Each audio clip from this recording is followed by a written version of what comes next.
All right, welcome to the Little Pod That Could. My guest today is Tom Hoisington, author, jiu-jitsu practitioner. We'll get into a whole bunch of other stuff. Sure. Tom, thanks for being here today. Thanks for having me, Kevin. Super stoked. Glad we could finally do it. We've been talking about it for a while. So, Yeah, we have, and your book has kind of given us a reason, I right, guess, to talk about it. But before we get into that, I just, like I know you kind of, but it's almost like I know you adjacent. right. Like Friends I'm of friends. That's aware. right. That's right. Yeah, we kind of run in the same circles, but I kind of wanted.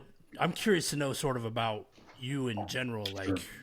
So if you could just kind of give like a little background on who you are and Yeah. how we ended up here today. Just in terms of with the book and stuff, I was an English major in college, which limits your professional prospects. So, Yeah. right out of college, I went to Korea and taught English there for a few years, which was a really cool experience, broadening experience. I met my daughter's mom there. We got married, came home, have a kid. Since split up, but got into work as an editor for some industry trade publications, and I'm still with those companies now. Which has been really, it's been really great to be able to use my major and my knowledge in journalism. I've really found a passion for through my work there and stuff. But I've always wanted to keep alive my love of literature, not only through reading, but also through creating and expressing myself in the written word. So even as I've always worked as a journalist, I've continued to produce and generate short stories and now novels. And the book, Splitting the Crow's Tongue, is the first novel we've found a publisher for. And we couldn't be more excited to be working with Cody Sexton and the guys over at A Thin Slice of Anxiety and all those guys. So really excited. So Okay. And so day to day, you're an editor, or yeah, what is your I'm an job title? editor What for do you some do? industry trade publications. We have one model and we fit it to different industries. So we have a home improvement uh, publication, for example, and we cover like Home Depot and Lowe's. And who buys wrenches for Home Depot is not a super compelling subject unless you are a guy who's making wrenches, and then it's the most important subject in your world, right? Because you want your wrenches to be in Lowe's and to be on the shelves at Home Depot. So as a reporter, instead of breaking political news or breaking what the latest with T Swift and Jason Kelsey is, I go in and I break news about who the new guy buying wrenches at Lowe's is, and there's a professional Hmm. market for that. Obviously, if you're a guy who sells wrenches, hammers, pneumatic tools, things of that nature. So that's the form my journalism takes. Okay. Huh. And so I guess like since writing has sort of been your thing, are you, and you said like, are you an avid reader too? Like, is this Yeah, people who know, and you see on my Instagram, I'm pretty obnoxious about posting, highlighted passages from books and stuff. And I love, classical literature. Crime and noir is the genre that I kind of write in. So I love really steeping myself in the guys who are really the masters of that, Raymond Chandler, Dashiell Hammett, guys like that. And then the modern guys too, like Michael Mann, Quentin Tarantino. When people ask me, what's the book like? Like Quentin Tarantino is my touchstone, and my daughter is actually named after a Quentin Tarantino movie and stuff. And to which people say, well, Tarantino's a filmmaker, but he did actually publish a novel of Once Upon a Time in Hollywood. And he's saying he's going to wrap it up after his 10th movie and just be doing books after that. And I've always found, if you're a dialogue lover, you love Quentin Tarantino because he really right? takes time with the words and stuff. So to me, as a book lover and as somebody who loves literature, that's a filmmaker that I really love too. So those are some of the name drops I would go with as influences for what I'm doing now. Hmm. And have you always been like, have you always loved writing, reading, Very much, like from the time you were a yeah. kid? My dad was a stifled English major. He had to go to business school and actually make money and stuff. But Hmm. my godfather, the guy I'm named after, he was a poet. He was a published poet for years, and he drove bus in Seattle to pay the bills. But his passion was writing poetry and stuff. So yeah, the guys in my life, my role models, the guys I grew up with, like Raymond Carver and stuff. Those guys were gods to them and stuff. So I always, my dad always had a book open. He was always reading something. And like I said, my godfather and the guy I'm named after, he was a huge role model in terms of, paying the bills and doing what you had to sustain, but also keeping that creative passion alive and doing things that really feed your soul, not just getting lost in making a living, which is an important thing, but having a creative pursuit and having a purpose, I've really found helps me to be a balanced and you know multifaceted and well-rounded person and stuff. So it's cool now to get to share that with everybody and to have people I know see that aspect of my life come to the fore. Obviously, when I publish short stories, I try to get the word out there and stuff. But when they can have, and I've been in collections and anthologies where people can buy the book and I'm within it, but to have one book that's all me with my name on the cover, that's really what carries cachet with people. And I understand that because, then, it's just my name. It's on the cover. It's easy to understand and stuff. So, I mean, just super excited for, like you said, people who know me from different walks of life, like jujitsu and stuff. It's just great to get to share this with them now. Yeah, and before we dive into the book Mhm. specifically and kind of talk about the process and all that, Sure. I did sort of want to touch on the jiu-jitsu side because I would say that's probably like an area of creativity for you as Sure. well and Absolutely. outlet for that. So Absolutely. maybe can you kind of talk about how you, because I mean, you're brown belt now, which for people outside the jiu-jitsu community is to me, a symbol of like just dogged consistency Yeah. and like the willingness to like stay in the game. Yeah. So can you kind of talk a little bit about the journey? Like, how did you get started Yeah. doing jujitsu? Like, why do you continue to do jujitsu? Well, I don't have talent, so for me, it's definitely a question of dogged consistency. There are guys who, BJ Penn just flies up the ranks because he's such a prodigy and a phenom. But if you don't have that kind of athletic gifts, then it definitely takes consistency and persistence. I started with the martial arts, like I said, when I was in Korea in 2004.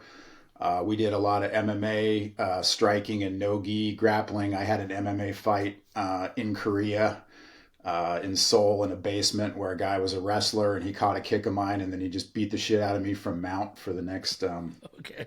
10 All right. minutes and stuff. And then come to find out, they kind of book them that way. The Korean guys like to see the Korean guys, we all root for our own countries and stuff, and that's Sure. fine. So, but I came home. My then wife, B's mom, and I moved to Central Washington. And the funny thing now is that since then, and if a guy who's affiliated under my brother has opened a school in Ellensburg, but at the time there was no jujitsu was not everywhere like it is now and stuff. So Right. we were there for 6 years and I would drive down to Yakima and train when I could, but it was really nothing there. And I had a young family and I was starting my career, all the excuses we all hear and stuff. So really, I had a heavy bag in the garage and that was largely the shape my training took for 6 years. And then, I got down to Eugene for a few years and did Muay Thai. Um, and then came up here and joined the new Impact team at in Salem that was just forming, and was wanting to do. My brother did gi. He started about the same time I did, and he did gi consistently through all those years. So by the time I'm starting with Nick, I'm mid 30s. My brother is a purple belt, if not a brown belt, and I'm like, you know what? Jiu-jitsu is just his thing. I'm gonna box. But then when I started sparring with some of the guys on our Impact Salem team, they were much better than me. They were much faster than me. And so our teammate, Hmm. Matt Slosser, wanted to get into gi jujitsu. And like I said, my brother was already, far along that journey. So he actually mailed me a gi. And I said to Matt Slosser, I'll do gi with you. I was just kind of his sparring partner and stuff. And then I Hmm. started to see him compete, and I kind of followed his. Well, if Sloss is competing, I can compete.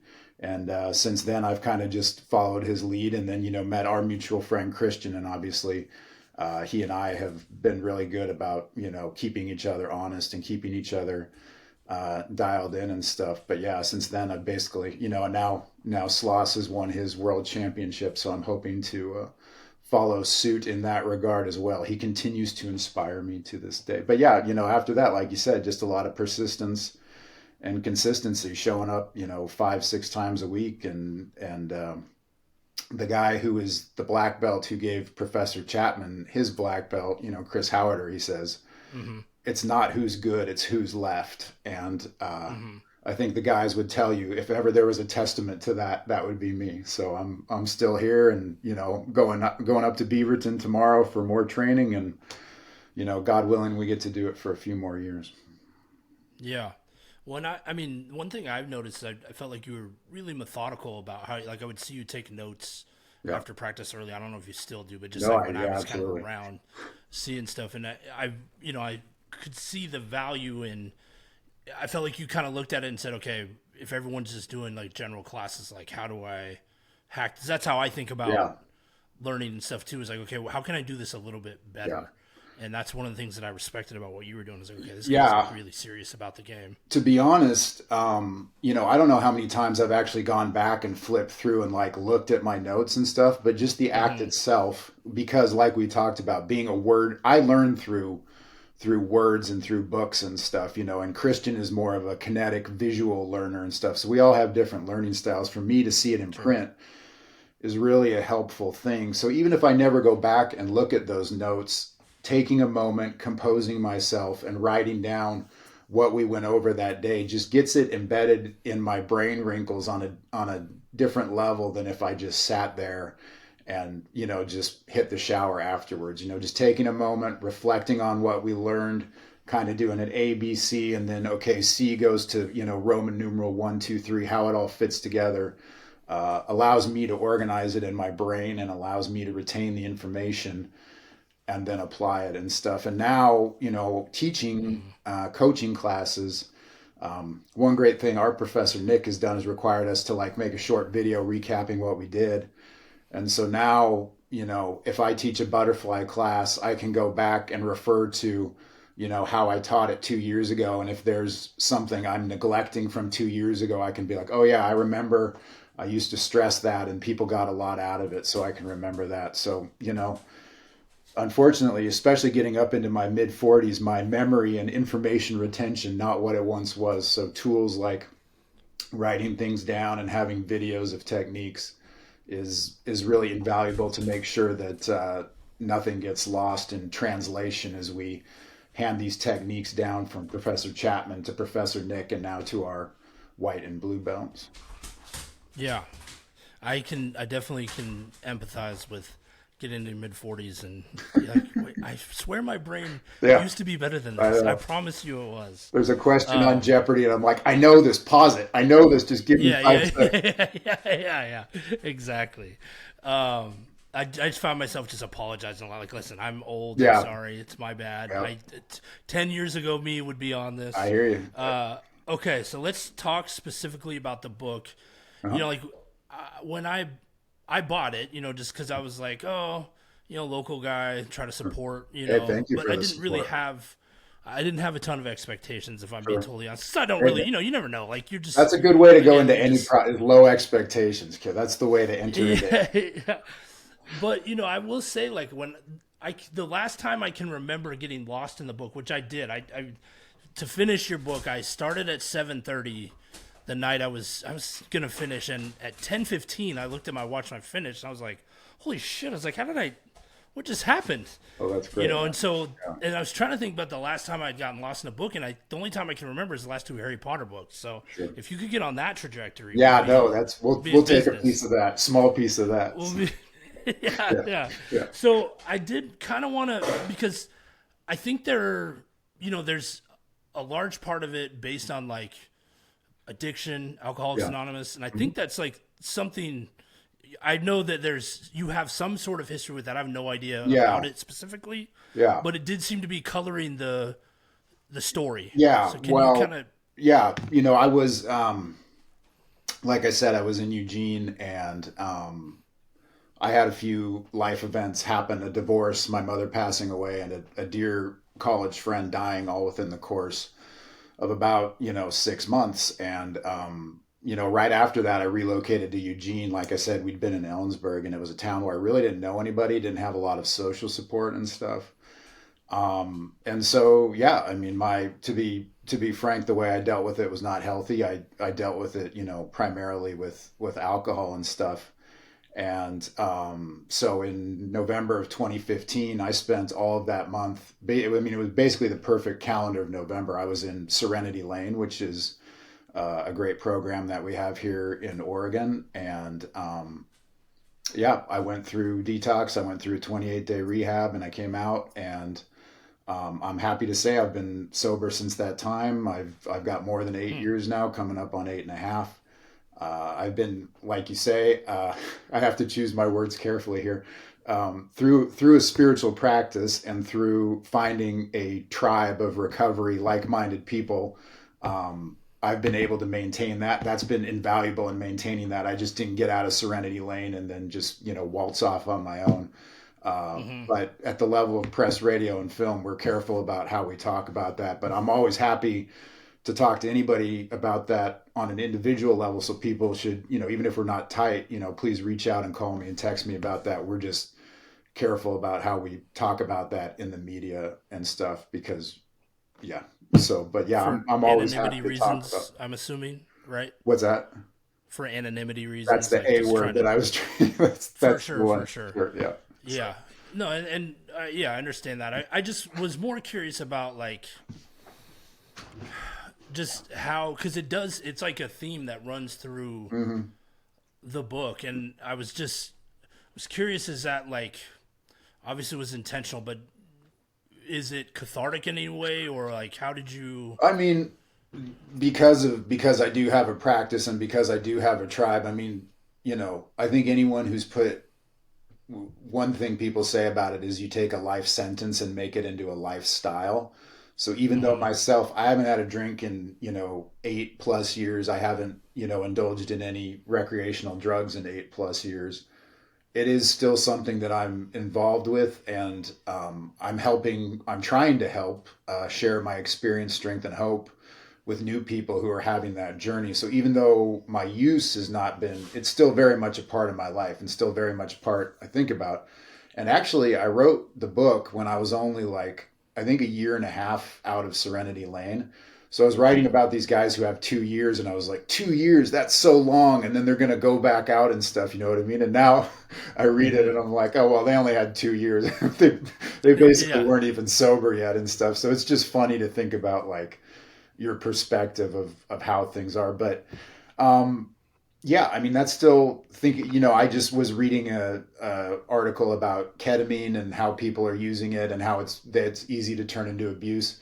And then I sent it to my good friend who's also sober. I mean, it's something that I just think about and that is part of my um, background of my experience and stuff. I just try to not be obnoxious about it because nobody likes a bleeding deacon or anything, but it's something I think about a lot. And when people ask me, I try to be ready to help with that. Sure. So you're still like, I'm not saying, oh, are you going to meetings or whatever, but there, you Right. still have like things that you're still actively Absolutely. Yep. pursuing. Okay. Active in a recovery community. Absolutely. And the only people I've seen be this is just my experience. This isn't a medical study, but the only people I've seen be successful over the long term maintain some kind of recovery community. So be that what it Sure. may. There's different iterations of that out there, but finding one and having that support in my experience seems to be indispensable. Okay. And I don't want to do any spoilers for the book, Mm-mm. so we can't talk too much about it. Sure. But maybe can you, however much you want to talk about, can you kind of talk about what the book is about? Yeah. Um, you know, uh, Matt and Dell are the arguably the main characters, although Darcy is also a Hmm. main character too. Matt and Dell, like we were just talking about, get out of rehab, get out of detox, but they're still criminals. They still work for the criminal organization in their city. And it's really about them trying to tiptoe and maintain this balance because they're connected. So they know they can get away with what they do if they keep their heads screwed on halfway straight. But they also know that when they use and when they drink, their heads are not screwed on halfway straight. And then Darcy, who's a player from outside their city, from a rival organization, kind of enters their world, and she kind of plays on their weaknesses in that regard and stuff. And it's just kind of about their quest, their desire to be good, but not all the way good. Somehow thread that needle and stuff, which is good. Like I remember one time Homer Simpson told Marge, like, "I'm just trying to get into heaven. I'm not running for Jesus." And I think that's Matt and Dell too. They've already given up their alcohol and their drugs, and they don't want to give up their other bad behavior. But I think they find it a difficult needle to thread, and that's kind of what the story is about: is will these guys be able to keep up their shenanigans and stay sober at the same time? And yeah, Hmm. Darcy entering their world definitely complicates that. And did you? Because you kind of played coy when I asked you about. Because I was like, "Hey, is there another one coming, or like Yeah, what's the new?" So I'm asking you now on the yeah. spot. If there's, Is it if because it there, does seem like there's room for more yeah. of the story? Well, I mean, like you said about Harry Potter, I think any writer worth his salt nowadays, is open to, if there's commercial demand and critical demand for it, I think you'd be willing to do it again and stuff. So, I mean, yeah, if people enjoy it and if there's, interest from the publisher, if there's interest from the readers and stuff, I like spending time with those guys. And I like spending time with Darcy too. So I would not mind. Um, I would not mind picking back up the thread of whoever's left at the end of this narrative, because that's never a given, and whoever's left, seeing what happens with them next and stuff. So yeah, definitely, it Hmm. definitely doesn't exist in a finished form now, but it could definitely pick up from where the book ends. Okay. All right. So there's hope. Then we got to get the word out, get people reading. Because I have shared it. I let a coworker borrow it, Yeah, I and I've appreciate. Yeah, talked it up. So we're yeah, I'm doing my part I on my end appreciate here. it. I mean, Um. like I said, I wrote it really early out of when I was really early in recovery, and then after it got interest from Sobel Weber, who's a an agency that represents a lot of Pacific Northwest writers, and they said to me, one great note I got from them was like, "We want you to punch up the female character." So that Darcy Hmm. took on a much bigger role after consulting with them, but in the end, they didn't want to represent it, and I kind of went on and wrote something else and have been trying to sell that, but saw a call for novels, and I got, God, that really sounds like splitting, you know what I mean? So I sent it to those guys, and then they said, not for us, but would be great for Cody and anxiety and stuff. So, I've been over on this other novel, and it's just funny how life works that, we found each other, and now splitting is coming back after I've been over on this other project for the last couple months. Yeah. And what's the like? How does when you write a book? I mean, I've read Stephen King on writing, so I have Sure. like on That's a his great method. But that's a great book yeah, on it's writing. incredible. Yeah, yeah. As far as how you see writing, the process of creating a novel, Yeah. like what's your approach with that? Yeah, I wouldn't say I outline, like I kind of, I think it was George Saunders who said your characters are different versions or different aspects of yourself, and then you put hats on them and like walk around, let them walk around and see what they do and stuff. So I think you start with some characters and some scenes and some set pieces. And oftentimes, I have an idea where it's going, but like I said, by the time I've spent time with Dell or with Matt, we reached the thing where I thought they were going to do a thing, and having spent the last 30,000 words with them, it occurs to me like they would not do that. You know what I mean? I know them better Mm-hmm. now than I did when we started on this, and the thing I had plotted is not actually a thing they would do. And then and I know it sounds, I've heard writers say it before, and I always thought that's so stupid. What are you talking? But it's true. And then that's the fun of discovery. Like, okay, well, if they wouldn't do that, what would they do? And then following that thread um, to what's true to the character and stuff, and then seeing how the other characters would then react to what they would do and stuff. So you've got, I think you start out with a destination in mind, like jujitsu, like anything. And then I was reading something the other day, like the first step on any big project is to vastly underestimate the complexity of it and stuff. So start out with a plan in mind, and then it goes this way, it goes that way, it goes this way. Well, if it's going to go this way, then chapter 3 doesn't make any fucking sense anymore. So you throw that out and Mm, stuff, and you rip hair out, and I can't afford much anymore. And then, after the writing process, editing is super important to me. Read it all the way through, read it all the way backwards. Um, I'm lucky that, my daughter's mom was an English major. My brother was an English major. So I have beta readers that I trust, and they give me good notes and don't blow smoke up my ass if something needs to change and stuff. And so, yeah, mm, it's just that kind of creative process. You try to keep the editor out of it when you're writing. Like, you know what, we can fix it later. We can fix it later. Just get the words on the page.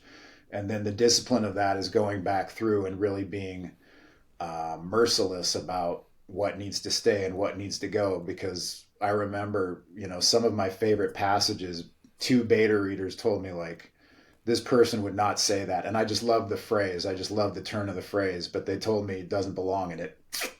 It had to go, and it killed me. Cried a little, mm. but that's all right. That's how it's got to be. So it's got to serve the overall narrative. So. Okay. Do you have anything, because like with jujitsu, you're methodical. Do you have like a way you approach writing? Like I'm gonna have to write 2,000 words a Yeah, day or anything. Do you yeah. have anything like that? And when I was younger and less busy, it was 1,000 words a day, and since then it's become 500 words a day. But just Okay. like with jujitsu too, for a long time, I think with us it was like 5 or 6 days a week, and now I'm down to more like 4. You know what I mean? So Mm-hmm. when you're doing it, you got to get those novice gains. You got to learn like how an arm bar works or how a triangle works. And when you're trying to stay healthy and get stuff done, it can be like, less is more, quality over quantity and stuff.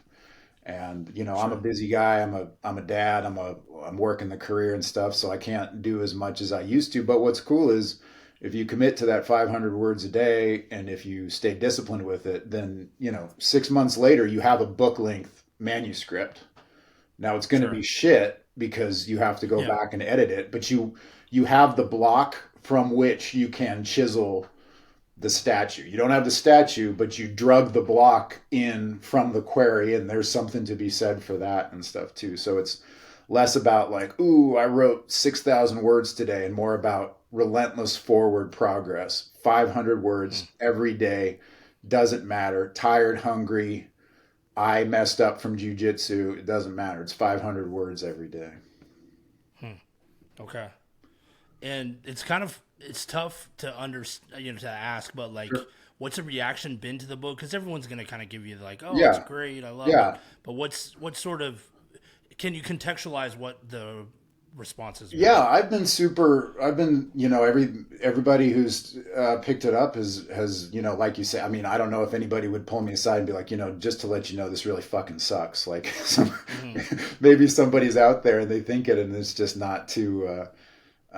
They're too nice to say it and stuff. But yeah, it's been really positive. Like I said, I think a lot of people just don't know about that aspect of my life. Either if I do know them from recovery, if I do know them from the gym, those are kind of my two main social tribes. I work from home, so I don't really go into an office or anything. So, Hmm. but I think it's just they think it's cool to see people.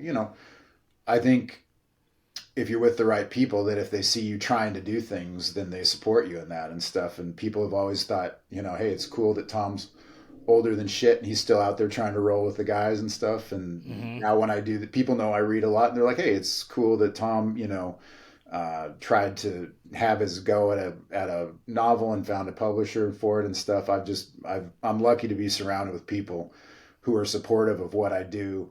I don't know if crime and noir is like everybody's genre or everything, but everybody in my circle is just, they're always rooting for me to succeed and stuff, and that's how I think that you're in the right circle. Just people on the comments and stuff was like, hey, it's just you're always doing cool stuff, man. It's cool to see, and Yeah. that's really all it's not everybody's genre. It's not everybody's cup of tea. I just, if they can say like, hey, man, it's cool to see you doing stuff that's what I want to do. I want to keep doing cool stuff, and I want, the people who are younger than us that you and I both know, like you with the podcast, I want them to see that they can do creative stuff, that they can do cool stuff, whatever that, and it's not novels for them, and it's not podcasts for them, and that's Hmm. fine. But I want them to go find their thing and, like, do something creative, do something that feeds your soul.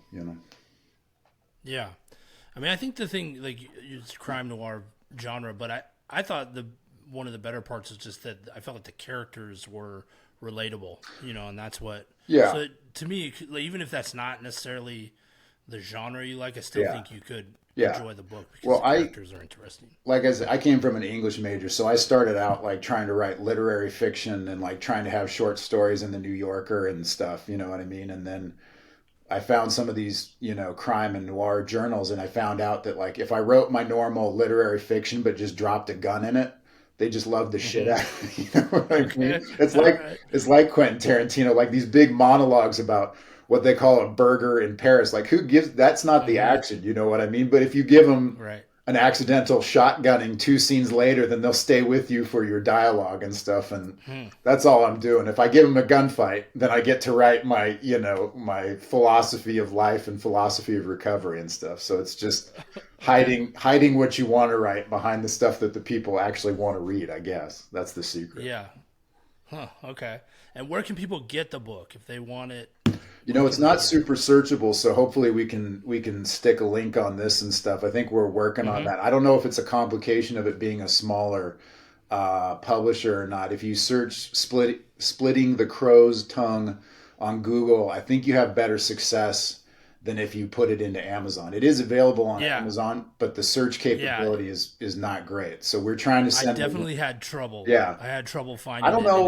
I Amazon. don't know if that's something they charge you for searchability, or if it's something that they like the larger publishers get and stuff. So I don't know, but I think And it could be algorithm, yeah. like based I, on I like don't. how it's performing, Yeah. because Amazon's going to be Yeah. incentivized to sell things that sell well. I mean, I'm So sitting if here it's writing smaller, writing books in 2024. Obviously, I don't understand how any of this shit works. You know what I mean? sure, So sure, I just try to put the link wherever I can, and if anybody wants to, I'm searchable on Facebook and Instagram and stuff. Tom Hoisington. So if you want to add me, message me, I'll shoot you the link. And if not, if you want to Googling it, splitting the crow's tongue, I think you'll have better success than putting it into the Amazon search bar.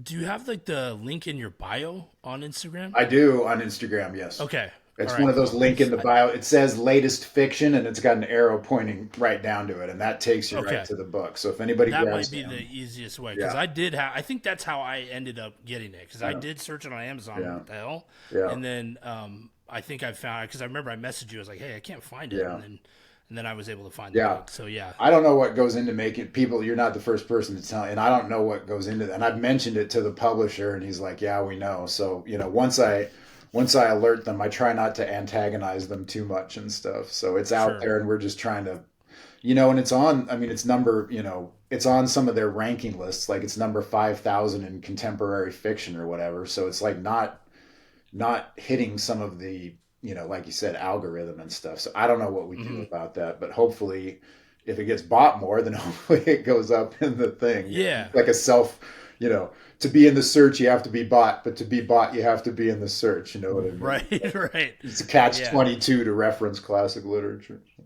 Yeah. Now, are you? What are you doing? Anything else to promote it, or because I mean that's I'm, part of it too. yeah, I'm doing, talking to you, number one, obviously that's going to blow things up. And then, yeah, talking to Yeah. local bookstores, talking to the local newspapers. I mean, we'd love to get it out there and to get it in the local, press and stuff. People, if they're interested in a local author, we have a West Salem bookstore, Salem bookstore. If they want to take it on consignment, talking to the Statesman Journal, talking to the Salem Reporter, there's this tiny ass West Salem newspaper, and that sells to older Hmm. people who actually still read books. So we'd love to be in there and stuff. So yeah, we're trying to be our own marketing department because nowadays, like that's really when you go to sell a book, they're like, "What's your platform?" Like they want you to have the Right. marketing of the book like ready. It's like if I write the book and I sell the book, then what exactly would you you fucking do here? You know what I mean? Right. So Right. but that's the way of it and stuff. And the more, I can demonstrate that with this book, then the more opportunities that will create with future books. It's like, oh, look, he can go on a podcast and not totally shit all over himself and stuff. You know what I mean? So, and Mm-hmm. that's the same, I tell my guys with tournaments at jujitsu. It's like, this seems like a big deal now, but really what you're doing is like learning to compete and stuff. You know what I mean? Like everything is a practice run. Yeah, it's the biggest one so far, but in the end, it will be three in the past, and that will Mm-hmm. have been part of your experience. You know what I mean? So Tim Ferriss, I think you're a fan of his too. Yeah. Oh He yeah. talks about like everything's an experiment. You know what I mean? Everything, Mm-hmm. when we go to make a decision, we make it this big fucking deal because like, oh, it's got to work. Hey, it's an experiment. You know what I mean? I'm trying to figure out like if I'm with an independent publisher, what can I do to make it more searchable? What can I do to get more people to buy it and stuff? And that experience will yield insights, and I hope those insights will help me do it more effectively next time, and then more effectively, more effectively, more effectively, and then eventually you run out of time without getting it perfect, and that's jujitsu too. You know what I mean? Yeah.